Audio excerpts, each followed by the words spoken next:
quest to remake bangers from a decade ago, and today we are doing Why You Always Hating. Let's jump right in. So first of all, the key is C minor and the BPM is 93 BPM. It's pretty easy, to be honest. There are only a few instruments. There's the bass, there's like this kind of synthy lead here. There's the clap, there's the kick, there's the hey, if you know what I mean. Hey. And then there's the hi-hat. I'll break down, so the synth lead and the bass I did recreate in Serum, and so I will break down these sounds. One thing to note too with the Serum patch, there is a little bit of EQ on top of it, just some random boost and cuts. And then there also is a compressor sidechaining to the kick, but besides that, everything else is contained in Serum. And this is what the Serum patch sounds like.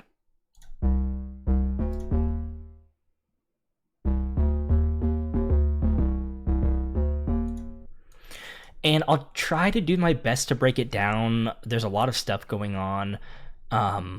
The key takeaways is there is two square waves and then one sine wave, as well as the sine wave on the sub, and then some white noise. And I can break these down one at a time. So the first wavetable here is just a saw wave. I did add the soft clip. It's literally not doing anything. I was kind of messing around with it. And then there is also this high pass filter on it, which I have going.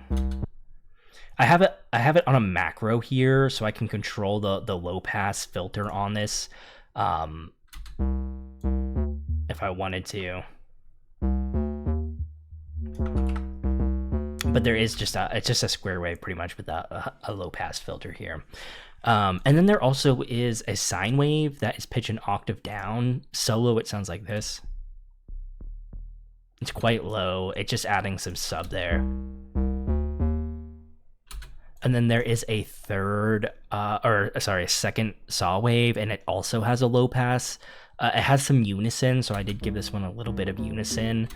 Because the original bass in the original song is like kind of spacey. Right, there's like a lot of space on it, which is like pretty not typical for a bass, I would say. So I added a second layer with some unison to kind of recreate that. And then similarly, like I said, has a low pass filter on it as well. And I just have the macro going to it, so I can control it a little easier. There is also this sub here. It's just a sine wave pitch an octave down. It's pretty simple.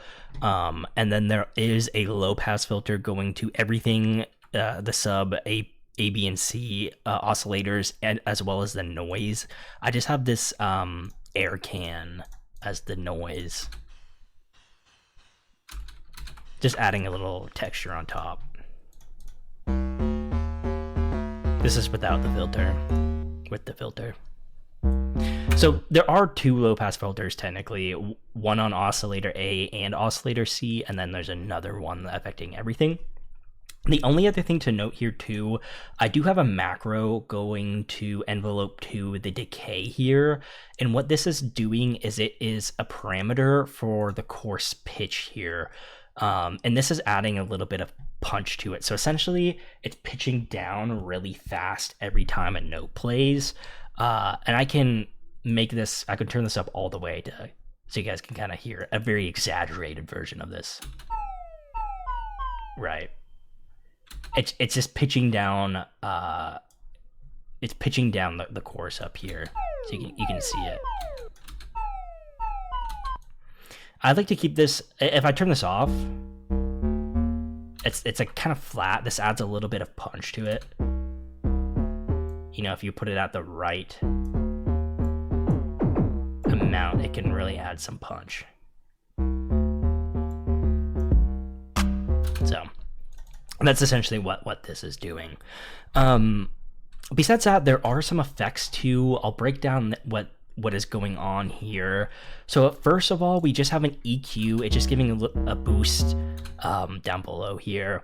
I also have the chorus. The bass, like I said, it's kind of wide, so I put a chorus and a phaser. I'll actually play with the bass with every effect off here. So then we have the EQ. Then we have the chorus, which is just making it a little bit wider. We have a phaser, trying to make it a little wider as well. It's pretty subtle. And then I have this, which is a low-high splitter. And so what this is doing is it's allowing me to put two different effects chains based off of the frequency. So this is saying anything below 2678 hertz will be affected by just this distortion. Anything above this is going to be affected by this EQ, this hyper dimension, and this reverb as well. And I can maybe solo these. So let's start with the lows because it's just the distortion here. In solo without the high end effects, it would sound like this. So it's just adding a little distortion. It's very subtle as well. And then there is the high end effects here. And this is to add some more space. So first of all, I have an EQ that's cutting off some of the top end. Right. Then I have this hyper dimension, which is giving it more space. And then some reverb as well. And that's kind of how I try to recreate like the very spacey sound on this original bass. It's not quite perfect, but I definitely am getting pretty close on it here. So that's pretty much the Serum bass, which is the main sound in the song. Besides that, there is this like lead sound. And that comes in like in the chorus. Please tell me why you always leave. This I just made in Serum. There are some effects on here as well, some pretty minor ones without any of the effects on here.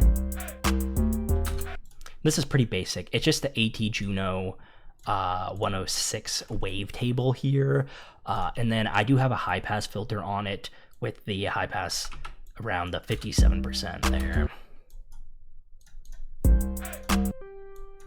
It's super basic. I don't even have any effects on here. It's just that sound. Then I EQ'd out a little bit of the low end and the high end. I added some chorus on here, just to give it some width. And then some RC color, just giving it a little distortion, some magnetic, a couple cuts, a couple boosts.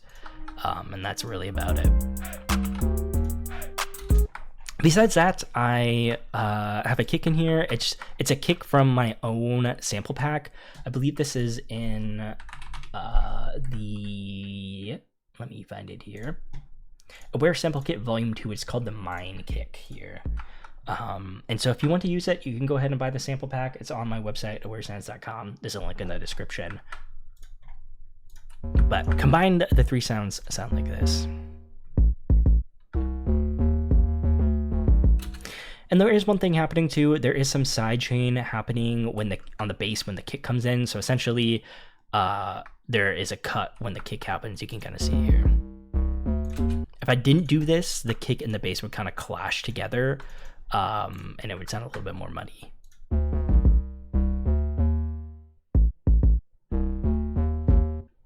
Right. You can kind of hear it on this last one.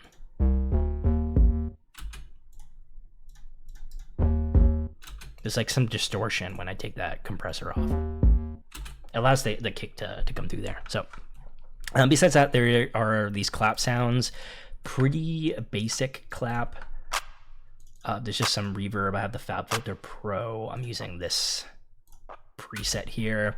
And then there is a section where the claps, the high end gets cut out of the claps here in the main song. 104 times how it go down. Right. So there's a filter on it taking out the high end. So I just have that also happening here too. That's what this is essentially. So besides that, there's the hey. Pretty basic. And then there is this hi-hat as well. And it's a super basic pattern. There's a couple rolls in here. But that is honestly the whole song. Like they're pretty much just nothing else in the song. I guess the only other thing, there's some white noise. You can't even really hear it. But yeah, that's the whole song. If you like this video, please hit the like and subscribe button. That would help me out a lot. I also, too, like I mentioned before, have my own website, awaresounds.com. There is some of my music on here if you want to stream it. There are some sample packs. That kick that I'm using in this project comes from this one, Awarre Sample Kit Volume 2. It's only $4.60. Less than $5. There are 93 samples in here, so pretty good deal. I appreciate you guys watching. Thanks for watching. Bye-bye. It can't be that